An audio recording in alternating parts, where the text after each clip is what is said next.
the next commercial crew mission to the space station, an historic milestone on Mars, and a hearing to confirm NASA's next administrator. A few of the stories to tell you about this week at NASA.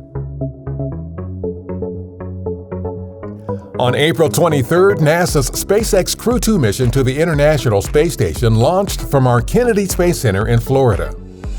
Mission and liftoff. The mission is the second crew rotation flight of SpaceX's Crew Dragon spacecraft and the first with two international partners. The next day, the Crew 2 astronauts, our Shane Kimbrough and Megan McArthur, as well as Japan Aerospace Exploration Agency astronaut Akihiko Hoshide and Thomas Pesquet of the European Space Agency, safely docked to the space station. They are scheduled to spend 6 months conducting science and research aboard the orbital outpost. On April 19th, our Ingenuity Mars helicopter made history on the Red Planet. Altimeter data confirm that Ingenuity has performed its first flight of a powered aircraft to another planet.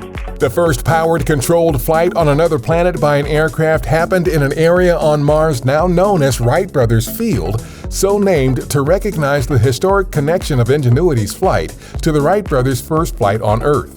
Ingenuity rose to an altitude of 10 feet, maintained a stable hover for 30 seconds, and descended back down to the Martian surface for a safe touchdown. We have done it! This is the first time I've been able to say we've done it. So beyond this first flight, over the next coming days, we have up to 4 flights planned and increasingly difficult flights, challenging flights, and we are going to continually push all the way to the limit of this rotorcraft. Ingenuity successfully completed its second Mars flight on April 22nd, during which it climbed to 16 feet, moved sideways about 7 feet, made a few additional maneuvers, then headed back to the center of the airfield to land.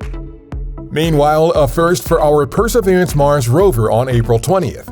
A toaster-sized experimental instrument aboard the rover, called the Mars Oxygen In Situ Resource Utilization Experiment, or MOXIE, was used to convert some of the Red Planet's thin carbon dioxide-rich atmosphere into oxygen. The MOXIE technology could lead to systems capable of isolating and storing oxygen on Mars to power rocket launches from the Red Planet and possibly provide breathable air for astronauts on future surface missions to Mars. On April 21st, former U.S. Senator Bill Nelson, the president's nominee to be the next NASA administrator, appeared before the Senate Committee on Commerce, Science, and Transportation during a confirmation hearing on Capitol Hill. If you ask me what is my vision for the future of NASA, it is to continue for us to explore the heavens with humans and with machines.